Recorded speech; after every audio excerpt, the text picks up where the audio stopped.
Welcome back, everybody, to the Residual Earners podcast. We have a special edition for you today, episode number 9. I'm Jordan. And I'm Presley. And I'm Bearj. There we go. We got a guest on the channel, everybody. Presley, why don't you start us off?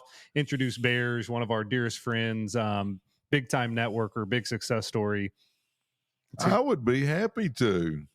My gosh, I've known Bearj since before dirt, I believe. So anyway, ladies and gentlemen, we are blessed and highly favored to have a gentleman named Bearj Jehanian with us, one of the top networkers in the country. And he just happened to be hanging out at the house. And Jordan and I said, hey, while you're here, why don't we get you on our podcast with us? And we also have Jim Millen running the camera back there. We're pumped about having Jim going. We got the whole crew here, and we're excited to have you, Bearj. I'm excited to be here. This is great. It's a lot of fun. Yeah, This is good. You're our first. Does that mean something? This is really important. I'm the first one, and this is the one that you can look back on years later and say, man, we really screwed up there. But that was our first one, so it's okay. Well, that's good. Hey, tell people a little bit about how you got into networking. Wow, it's an interesting story. I was a school teacher at the time, much like you, where I was a high school band director and then an elementary school band director. And like a lot of people in education, we had a ceiling, right? I had a ceiling over my head where someone else told me how much money I could make. Someone else told me what my value was. And I didn't like that. I thought I should be able to determine that. And one day I met someone who told me about how I could earn passive income and create a passive income stream for myself. And when she showed me how I could do it, I thought, I think I can do that. I think I can learn how to do that. And I think I can teach others how to do the same thing. And it took me a little bit to get started because she was someone that I didn't know. I didn't know her yet. And once I knew her, liked her, and trusted her, I was ready to go. I love it. Well, we're going to cover just kind of the basics of networking today. And, I'm just going to throw a couple of things out at you. But number one, talk a little bit about mindset, because I think anything that we want to do in a big way, and obviously with networking, you get a chance to make some serious money. Talk a little bit about mindset. So mindset is the single most important aspect of anything you do in life. It's the thing that drives your belief. If you don't have belief in what you're doing, you're not going to do anything. You're as soon as something happens that is an obstacle, you're going to say, I knew that was going to happen.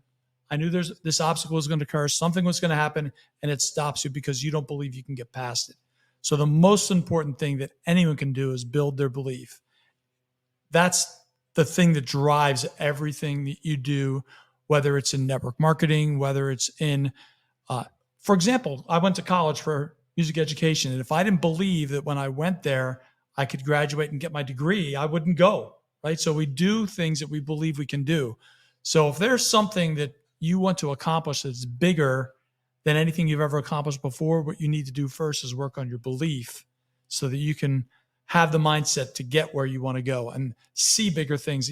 This is a quote you use all the time. Zig Ziglar said, go as far as the eye can see. When you get there, you'll be able to see a little bit further. So all you need to do is build belief to get to that next waypoint, and then build belief to get to the waypoint after that.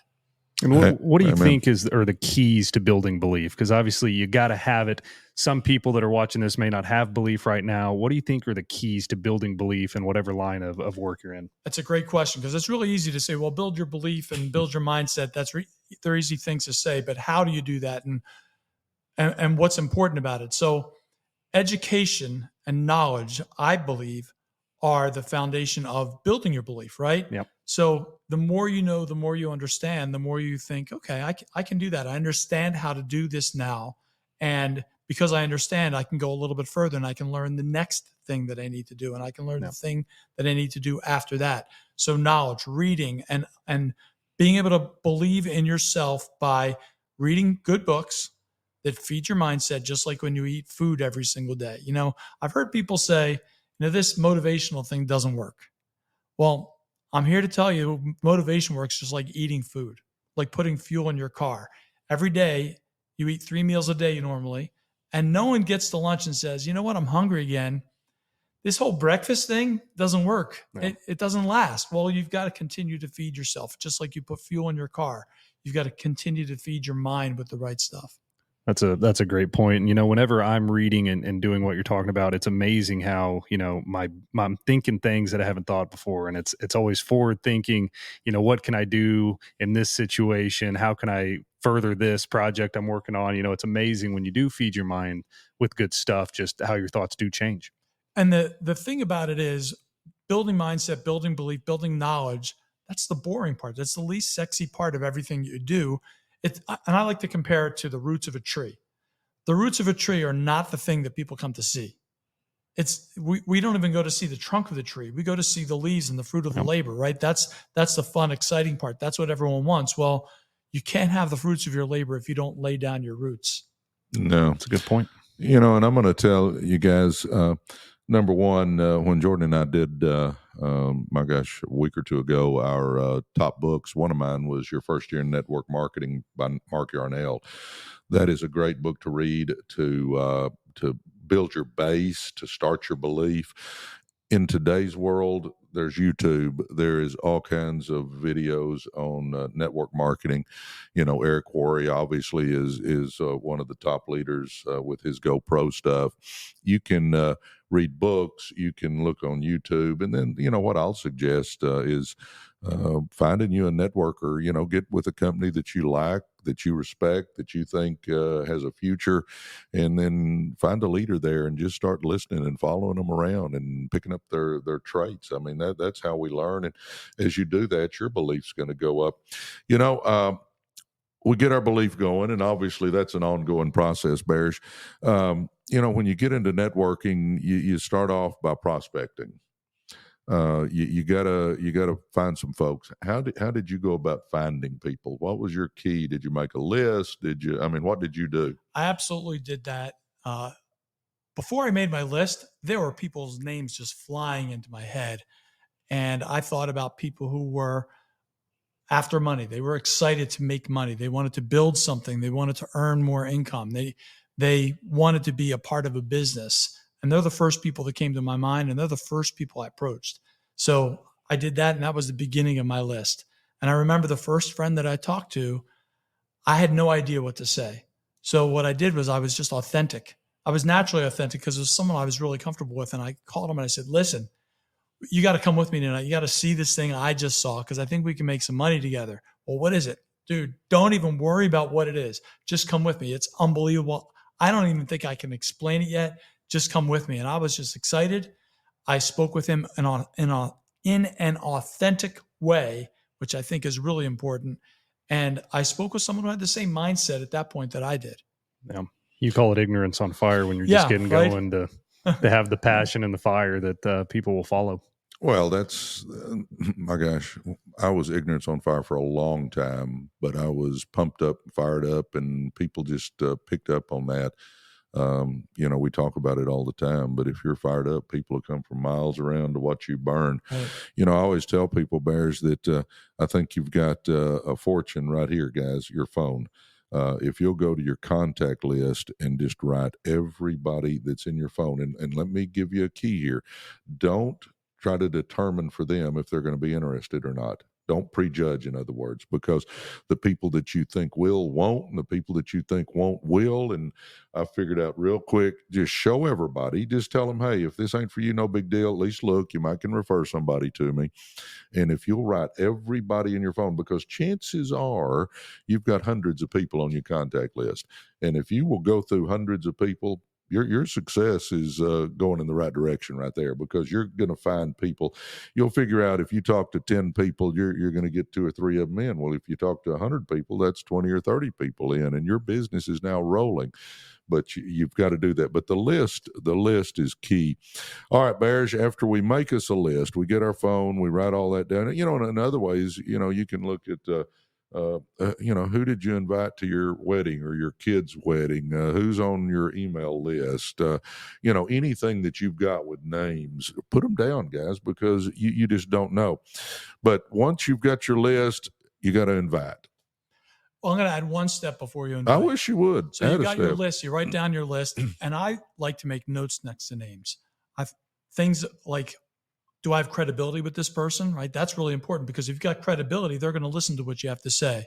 But I also like writing things down about that person with what the business is going to solve for them, what problem they have that this is going to solve. And I think that's a really important way to know how you're going to approach that person. Like my buddy, when I spoke to him at first, he was someone that I knew he wanted what I wanted. So I just spoke to him in that language. I had another person that I spoke to, and that's part of the list. You can write next to a person's name, chicken list, the people you're afraid to talk to. And usually the people on your chicken list are the people you should call first. And the reason I say that is because they're probably people who you perceive as having more than you. They're people who you perceive as having accomplished more than you. So you're afraid to call them. The person that was on my chicken list, the number one person on my chicken list, he was a commercial real estate developer, a family friend. And I wanted to talk to him, not because I thought he would want to join me, but because I thought he might be able to make some referrals for me and make some introductions. So I called him, and I very nervously called him. It took me a month and a half before I finally got up the nerve to call him. And when I called him, he was, of course, open, happy to help me and give me referrals. And we set a time to have coffee, whereas on the flip side of that, a person that I called who was out of work for 2 years didn't have the time. Yeah. So I called him, and right before I showed him the business, he said, "Just so you know, this isn't going to be for me." I said, "That's not a problem. I just want some referrals." Like I said, he said, "Okay, great." So I showed him a video. He watched the video, and as soon as the video was over, he said, "How do I do this? How do I get started? I want to do this." So you just never know, like you said, what's on a person's heart and what's on their mind and what they want to do this for. So it wasn't that he needed the money. He just saw this as an additional way to earn income. And that's what wealthy people do. They add streams of income to their lives. Absolutely. Well, I'll throw one more thing in, and then we'll go to the inviting part. A lot of times people are bored with life. They may have a lot of money, but they're just bored. They've retired. They're tired of sitting on the front porch rocking, and they're looking that way. A lot of times people make a lot of money, but like my dentist, he said, "I only make money if I put my hands in somebody's mouth. Right. I want to make it like you." Sometimes, I went and actually showed a guy for my cousin, Hunter. We met this guy at the country club. He had just purchased himself a $23 million airplane. And I remember when we sat down there, I said, "Phil, why are you looking at this?" I said, "Obviously you've got a lot of money, brother." And he said, "I got a lot of family members that I would like to help, but I'm not going to give them money, but I'll help them get a business started." My whole point with that is you never know what's going on with somebody. So you talk to everybody. And if they say no, that's great. Move on to the next person. But don't be scared to put them on your list. All right. Now, they're on our list, Bearj. What do we do? You got to call them. You got to take action. That's the second thing, right? So you've got to build your belief. The next thing you have to do is you've got to take action. Obviously, building your list is part of the action. But if that's all you do, if you mix the cement and you never pour it, what's the point, right? No. So you've got to start making the calls, and you've got to pick up the phone. It's going to feel heavy. It's going to feel really heavy. But here's a trick. Here's a way you can make this feel lighter. I used to do this with my buddy Dave. We would sit across the table from each other. We'd go to a cafe and sit there and talk with each other, and then we'd make our calls. When we made our calls, when we got rejected on the phone, I might feel rejection there, but I knew the person sitting across the table from me felt the same way I did, and I wasn't afraid to make the call. I wasn't afraid to get rejected. And that helped a lot. That was huge. So find a buddy, find a partner that you can work with. And I think that's going to make making the calls a lot easier, but you've got to do that. You got to pick up the phone. And the way to do it is to make the first one. When you make the first one, as soon as you're done, make the second one. And as soon as you're done that, make the third one. Don't allow yourself to rest. Give yourself a goal. I'm going to make this many calls tonight. And don't stop until you do. Or I'm going to get this many yeses tonight. Or I'm going to get this many rejections. It doesn't matter how you want to approach it. Just approach it and understand. I think of it like the server in a restaurant, right? All you're doing is you're calling people to sort through who is open to joining you. Who would like a glass of water, right? When the server comes to your table and says, "Would you like a glass of water?" They're not married to your answer. They could care less what your answer is. They just want to know how many glasses of water do I bring to this table? They don't try to argue with you. They don't try to tell you, you look unhealthy. You need to get hydrated. You're looking peaked. They don't say any of that. They just want to know, do you want a glass of water? And they bring it for you if you want it. If you don't want it, they go to the next table. And we have to have that same kind of a mindset that we're just sorting through people. And that's all you're doing when you're picking up the phone is sorting through people. You're not married to the result. You're just married to the process. I like the method of doing it with somebody else. Yeah. I think that's huge. Because building your confidence, if you're doing this alone, and some people, really fear rejection, if you get rejected and you just stop. But now I have an accountability partner. I have someone across the table saying, hey, I still love you, man. Don't worry about what they said. I still love you. I think that's an awesome way to get over that hump whenever you're not wanting to use the phone. I remember I called someone and the first thing they said to me, I'm on the phone, and the first thing they said was, I don't have time for that. That's ridiculous. And I hung the phone up and I looked at my buddy and said, that was the dumbest person I've ever, why would you not take a look, right? And I felt like I had someone who's with me. Yeah. The other thing it does, Jordan, is you're now setting an appointment with that person who's sitting across from you. You've made a commitment to be with them during that time to make calls. Yeah. So now you've got a commitment to someone else, not just yourself. It's really easy to fail yourself. It's not as easy to fail someone else. Yeah. Accountability partner. Yeah. I'm going to help you a little bit with rejection too, folks. And that is, I love the accountability partner. But if I have 5 people on my list and 3 of them tell me no, I'm devastated. 60% of my list just said no. Right. If I've got 100 people on my list and 3 people tell me no, I've only used up 3% of my list. I still got 97% of that list left. So the more names you can put on that list, the better you're going to feel about all the stuff you're doing. And if somebody tells you no, it's no big deal. I got 99 more people. But if I start with 5 and 2 or 3 tell me no, it really gets to me. So I'm telling you, make a large list. And guys, I read the other day that by the time we're 18 years old, we know 2,000 people. And, when I first read it, I thought, no way. And then it hit me that elementary school, middle school, high school, college, work, church, play, kids' activities, grandkids' activities. I mean, you're around people all the time. You may not know them well, but you know them on a first-name basis. So, guys, don't sell yourself short. You know a lot of people. One other thing that I'll throw in there is that when I'm inviting, if I'm calling somebody, I'll just call them up. And I'll say, hey, how's the kids, Jordan? Kids doing good? Great. Listen, this is really a business call. Quick question for you. Do you look at other ways to make money? I just kind of throw that out there. Right. And if they say, yeah, then I say, hey, I got something you got to take a look at. I think I found a way we can make some serious bucks. And but when I call them, I just talk for literally 15, 20 seconds. And then from that point forward, what I want to do is turn it to business. So I tell them right there, hey, this is really a business call. Got a quick question for you. And then I throw my question out. And my question's always been, do you look at other ways to make money? So let's talk a little bit about maybe the more advanced person, right? Who maybe they've already gone through their warm market, through their contacts. Sure. They built their list, they call people.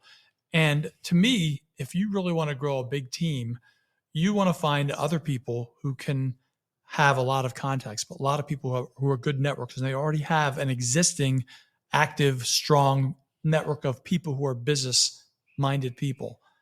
The best thing you can do is go to where those people swim, right? If you want to catch a trout, you go where a trout is. If you want to catch a goldfish, you go where a goldfish is, right?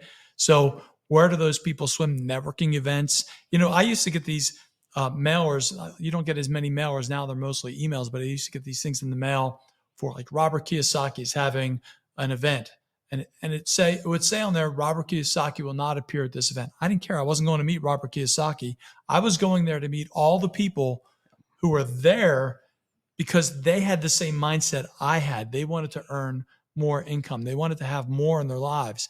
And that's why they were going there. And they're the people I want to get into the pond with and swim with, because that's who is going to help build my business. They're hungry and they're motivated and they're out meeting other people and networking. And if you can get into places where those people are, that's going to make all the difference in the world to really build your team. Yeah. And, I'll use this example of Jordan, and he talks about this quite often, is Jordan likes to golf.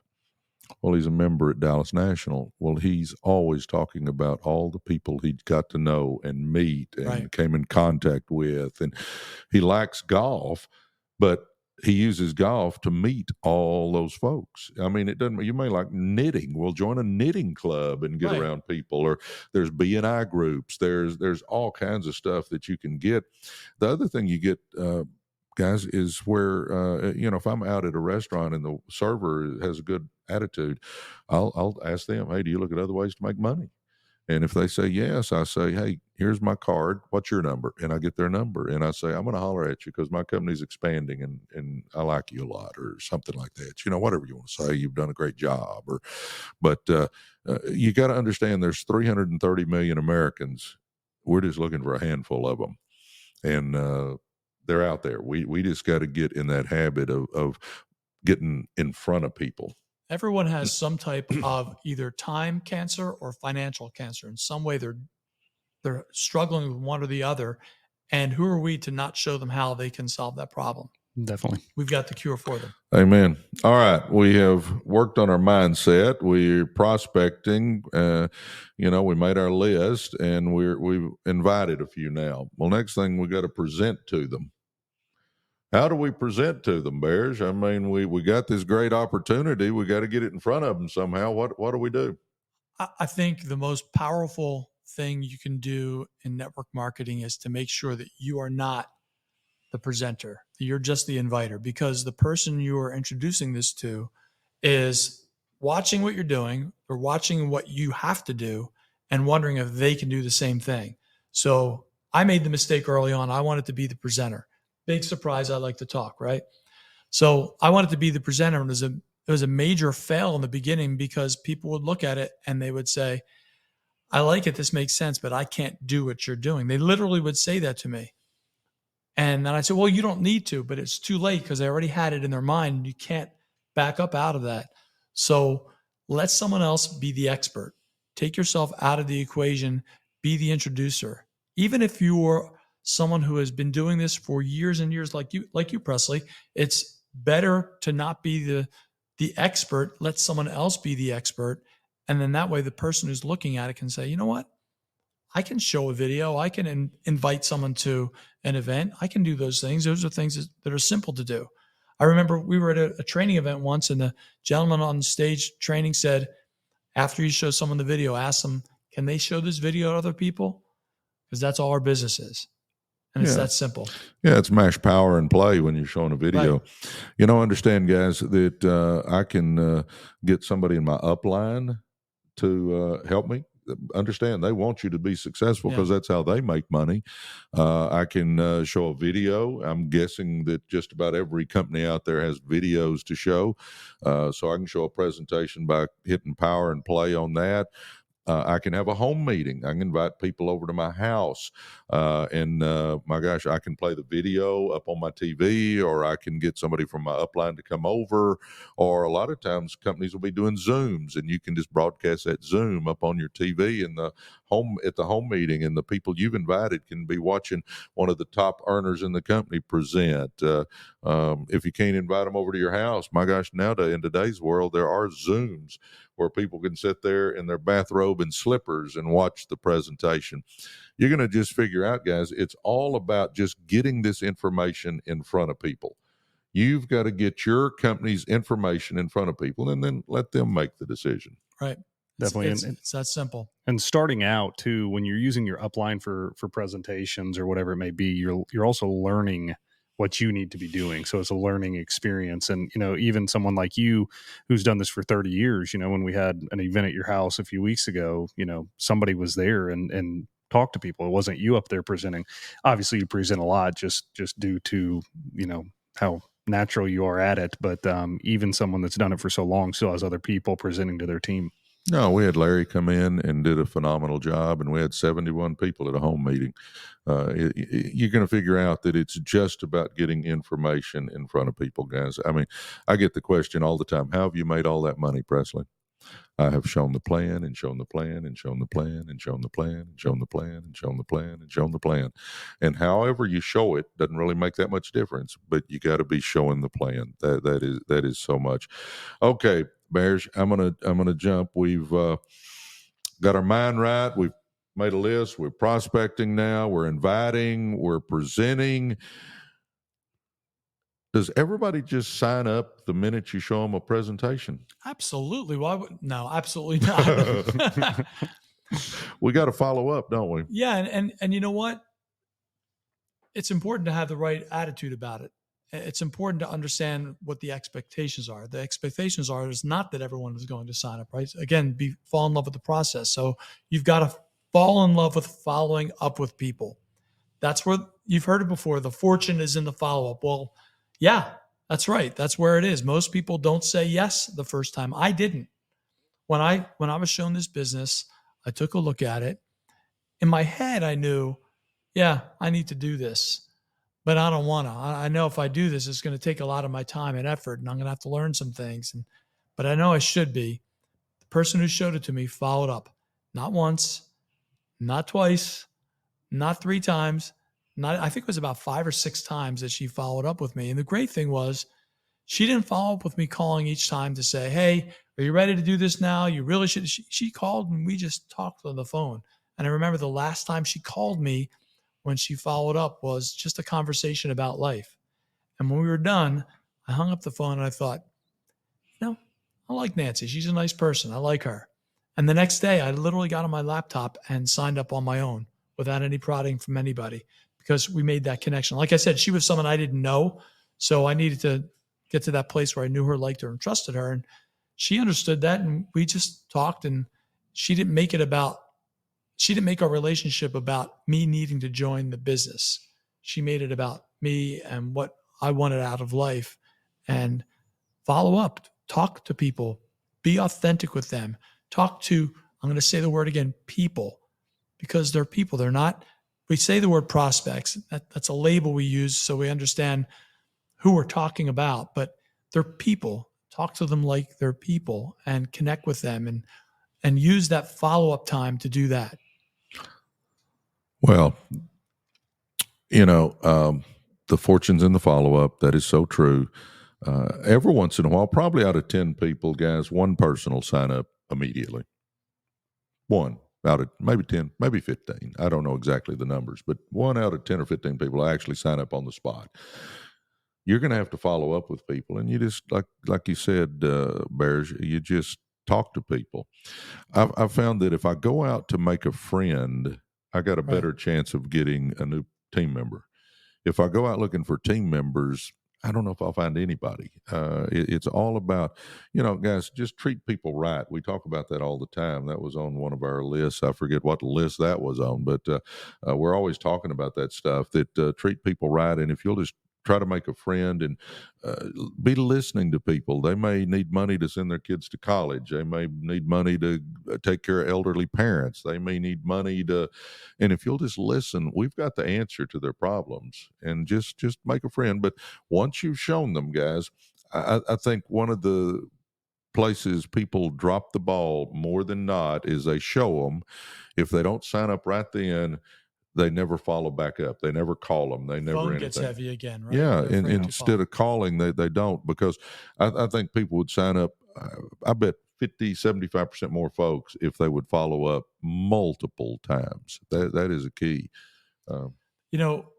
One summer, my buddy Brian and I, we decided we wanted to do some cold marketing. And we bought lists of names and all kinds of things like that, spent money calling people that we didn't know on the phone, and no one signed up.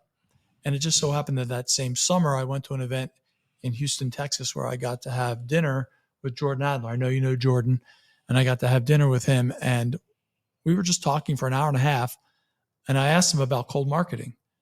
And this is someone who's probably sponsored more than almost anyone else has in this industry. And he said, I don't cold market. I make friends.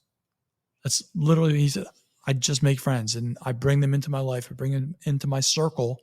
When they see what I'm doing, they either want to be a part of it or they don't, but I don't cold market. And I thought that was really an important moment for me. It was a mind shift, right? I'm not looking to get you in my business. I'm looking to make a friend, just like you said.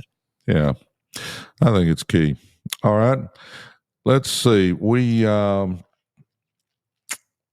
up with people, but I think the thing that I see people mess up on so many times is I'll be listening from a distance. Maybe somebody's showing a presentation to somebody, and they'll do this great presentation. I mean, they knock it out of the park, but they get to the end and they don't close. You always have to at least ask for the sale. Right. People you're going to have to follow up with them a few times most of the time, but you have to ask for the sale. Talk about closing real quick, Bearj. That's really funny that you bring that up, because this just happened in the last few weeks. I was at a home meeting, and we had a new person on our team. He had a home meeting the first time. He had 10 guests there, and this one guest was asking a lot of questions afterward. And he wanted to think about it. He came back the next week. We had about 20 people there that week, and he watched the presentation again. I gave the presentation, and I knew him by that point because we had met the week before, and I said hello to him again the second time. Real nice, funny guy. And after I talked to him, I said, "You ready to get started?" And the gentleman whose home meeting was, who invited him there, was standing right next to me, and he looked at him and he said, "I've been waiting for you to ask me that question." So yeah, you've got to ask people, are you ready to get started? Does this make sense? However, it makes sense for you to ask that question. Ask the question. If "are you ready to get started" doesn't roll off your tongue because that's not how you speak, then say something else. Do you want to join me? Do you want to partner with me? Do you want to get going? Whatever it is that makes sense to you, that feels comfortable, ask. Yeah, so you can even say, "Hey, what name do you want on the checks?" You can say that. Whatever. But you've got to close somehow by asking if they want to join you. And like Bear said, you can come up with your own terminology. You can say it however you want to, but it's, "Hey, let's get you going. What name you want on those checks? Hey, you ready to get started?" Whatever it turns out to be, but say something, guys. Closing is a big deal, and I'm not trying to convince anybody.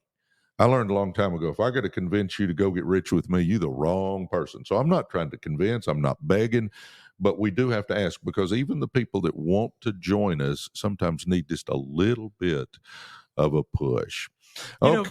I'm sorry, President. No, go ahead. If you're having a party and you're talking about the party with other people who are around you, and you're just assuming that they understand that means they're invited to the party, they may not show up. They might be waiting for you to give them that final invitation, even though you're talking about it with them. So again, that's the last invitation, right? Invite them to join you and be a part of what you're doing. They might just be waiting for you to say that because they're not ready to raise their hand. They're waiting for you to ask. Amen. Can't be afraid to ask.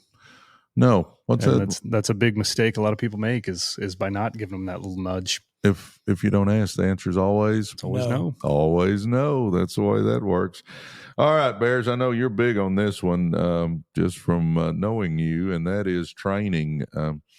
Most companies have amazing training. A lot of teams have amazing training. Talk a little bit about, you get this new person in. Do you just pat them on the back and tell them to go do it, or what do you do with them? It's strange that so many people do that. And it really blows me away. And I compare it to, you have a brand new baby that you bring home. And what a lot of people do in network marketing is that your new person is basically a brand new baby. They don't know what to do. They don't know where to go. They can't move yet because they're frozen in all the things that are happening around them so quickly, all the new information they're seeing. They don't know where to find anything. They don't even know how to find anything.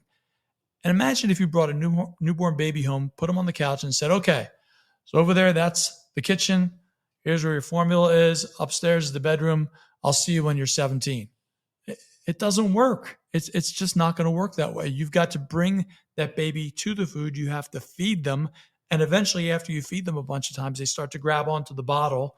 And eventually, they're going to pick up the bottle. And eventually, they're going to go get it themselves. And they're going to learn how to do that. But you've got to bring them through that process. Now, obviously, adults are a little bit different. It doesn't take as much effort, but you do need to bring them through the process. You need to make the call. Don't say, "Hey, you need to make calls. You need to get customers." Help them do it. Do it with them. Show them how you do it. Give them some dialogue to use. Tell them, maybe sit across with them and do it with them at the same time and be that accountability partner the first time around until they meet someone else that they want to work with that can do the same thing they're doing. But you've got to be there with them, and you've got to lead them to trainings. Amen. I had a professor in college. He had this quote, he called it hidden stew, HDNSTU, hear, do, name, see, teach, and use. And to him, that was the progression of how we become experts at something. So you hear something that's great, then you do it, you name it. Oh, I see what that is. This is what you're doing here. I recognize it. See it, you can see it. Teach it is one of the highest forms. That's why I love training so much, because when I train, I learn a lot. Mm-hmm. And then when you use it yourself. So someone who is new, they've got to go to training. You've got to invite them to go to the training over and over and over again, because that repetition, even if it's the same training, every time you hear it, you're going to hear something new. So training is a huge part, and you can't be afraid to hear the same training or hear it from different people and learn as much as possible. A guy who got started a little bit more than about a month ago, every time we do our virtual trainings, I see his face on the screen. Mm-hmm. Every single time. There's someone who's hungry, he wants to learn, and he is learning. He's excelling, and his business is growing because he's going to the training. Amen. Speaking of babies, Jim, who's sitting back there behind that camera, had a new baby boy just recently named Robert. So when you started talking about babies, it made me think of Jim's new baby son. So congratulations to Jim. I'll say this story and then we'll go to our last point, guys. I signed a guy named Mark Dean up. I think I've used this story before, but I'll say it again because I think it's so applicable here in that Mark Dean was a sales guy. Our daughter bought a car. I was there with him when it was over. I said, "Do you look at other ways to make money?" He said, "Yes." I took him to eat a sandwich and showed him the presentation. Mark got in. And to make a long story short, Mark has put in over 100,000 business partners on my team. And that's a good part. But here's where I want to throw the training part in there. This was a Friday afternoon when I took Mark to get the sandwich, and he said yes, and we signed him up. I said, "Are you free in the morning?" And he said, "Yes, I am." And I said, "Meet me at the Starbucks there at Bush and Garland Road." I said, we'll meet here and we'll get your business going. So Mark met me there. I bought him a coffee. We got in my car, and I looked at him and I said, "Who can we go talk to?" His eyes got big because he'd never networked before. And he goes, "What do you mean?" I said, "You know how I showed you the plan yesterday?" I said, "Who can we go show this to?" "I got a sister." We went and showed his sister. She didn't get in. We got back in my car. I said, "Who else can we go show this to?" Well, he called another sister. We went and showed another sister. Didn't get in. Got back in the car. I said, "Who else can we show this to?" "Well, my partner in the car business is Mark Flores." I said, "Call Mark Flores." We went and showed Mark Flores. Mark Flores got in. I said, "Mark, you got a couple hours?" And he said, "Yeah." I said, "Dino, you get in the back seat. Mark, you get in the front seat this time, Mark Flores." And we went and showed his brother, and his brother ends up signing up. My whole point to that was I didn't sign Mark up, pat him on the back, and say, "Go do it." Now, did I give him a little training after we signed him up? Sure, I went over some basics, but I think where we screw up a lot of times is if I hadn't have gone with Mark Dean and we hadn't have got his business moving, chances are he probably wouldn't have done that business and I would have lost out on a fortune. But I was willing to go and spend my time not just telling him how to do it, but being there with him. Now, I know sometimes that isn't possible. If your cousin lives in Minnesota and you live in Texas, you're not going to be able to go with them, but you can be on that phone with them a lot. I think my whole point with that is the training is not just giving them a few steps on what to do, but you've got to take responsibility with people and you've got to be responsible for their success if they're willing to put out some effort. And if you'll go with them and if you'll show them. And what I did real quick here, the first 2 or 3, 4 presentations I did for Dino and Flo, I did it all. And I just sat there and let them watch me. But then after that, I started saying, "Okay, Dino, you do the first part and I'll do the second part." Well, I started letting him do a little bit of the presentation. Then I finally said, "Okay, Dino, you do the second part. Mark, Flo, you do the first part. I'll just say a few words at the end." And I started letting them do a little bit more and learning how to do the business. And they got to the point where they could do it as well as I could. And then they're off on their own. But guys, you got to help your people. You got to train your people. Don't just sign them up, pat them on the back and say, "Get on your way." I talked a little long on that, but anyway, I think my last one on skills, and it's kind of unique because we've got a big event coming up this weekend. But how important are big events to the success of a network marketing team? Think of it like rocket fuel. It adds rocket fuel to your business, right? When you go there, you build belief. You get around everyone who has the same attitude as you. I made reference to sitting across the table with someone while you're making calls, right? And the energy you feel just from being there with someone else and that support you feel. Well, imagine if you took that and multiplied it by 1,000 or 2,000 or 5,000 or 10,000 and felt the energy of a room or a stadium or an arena or a hotel conference room filled with people who have the same attitude and the same mindset as you. So you get that energy. You get also to have fun, right? This is a place you got to have fun, and you get to meet people. Some of the biggest and best relationships I've had with people have been cultivated at events because we met there, we sat together, we spent a few days together, and now we've got a nice strong bond.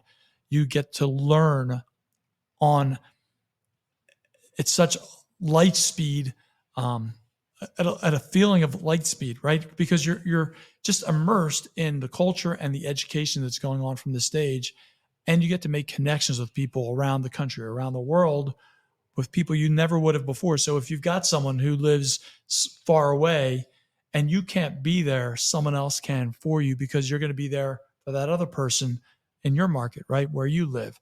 So all those reasons are reasons to go. But when you go to an event, even if you go by yourself the first time, the next time you bring 2, then you bring 8, then you bring 15, then you bring 30. And that feeling that you have, everyone else on your team also has. And when you've got 30 people with you or 100 people with you or 200 people with you with the same feeling as you, and there's not going to be anything that will stop that boulder from coming down the mountain. No. How do you feel, Jardo, when you go to one of those big meetings and there's thousands of people in the arena? I mean, it's just so cool to see how many people go to these events, but bigger than that, it's cool to see the company's vision. It's cool to see where you're going. There's usually big announcements there that get people fired up. There's usually new ways to make extra money. It's really cool to see all the different areas. There's small meetings, there's big meetings, and how it all comes together to just get people fired up, get people out working hard. And like you say, it's a people multiplier. For every one person that comes with you, they're going to go out and get 10 people. And people that come to these events, they're active in the business, they're ready to get moving, they're motivated, and it's just fun being around motivated people. Yeah. Well, I'll say this in kind of wrapping up this last point, and that is, I don't know of any top money earners, guys, that don't go to big events. In other words, to me, don't tell me you're serious about changing your life. Don't tell me you're serious about making a lot of money, but I'm not going to go to the event. And I get finances can be an issue. I was there big time when I started, but you can put 5 or 6 people in a vehicle and everybody pitch in a little money for gas. You can get sleeping bags and you can sleep 6 or 8 in a hotel room. They made fun of me the other day because I said I ate off the dollar menu, and they said there's value menu. Yeah, the value menu now, because there's no such thing as a dollar menu anymore. But when I was first starting, there were dollar menus. You could get maybe a small burger and fries, but you could get something for $1. But there's ways to go on the cheap. But I always say this, that if you want something to change, something's got to change. And the big meetings, the big national conventions or international conventions or whatever your company's having, I don't think there's an option on that. You've got to be there if you're real serious about the business, because I always tell people it's kind of a combination between a rock concert, a revival, and a family reunion. I always tell folks that you'll walk in, but you're going to float out when you go to those big events. So, we'll hit it again, but you need the right mindset, prospecting, and I'm just hitting skills now. So prospecting, inviting, presenting, follow-up, closing, training, and getting to events, guys. That's the keys to success in this business. And I'll tell everybody right now, You're created in the image of God. God put greatness inside you. I believe you can do anything you set your mind to, but you got to be willing to get out of that comfort zone and do things that make you a little uncomfortable. In other words, get comfortable with being uncomfortable, and you can do more than you've ever dreamed. Well, we can't thank you enough for coming on the podcast as our first official guest. There you go. First official guest, man. What an honor, huh? No, it's been fun, and we thank everybody for tuning in again. Was there film in that camera?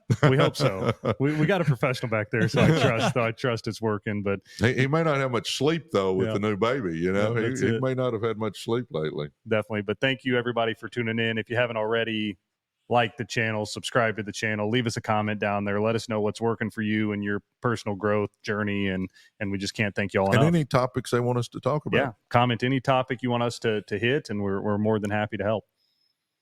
Well, all right. Well, God bless you guys. We love you. Yes, sir. Thank you all. Thank you again, Bearj. Thank you.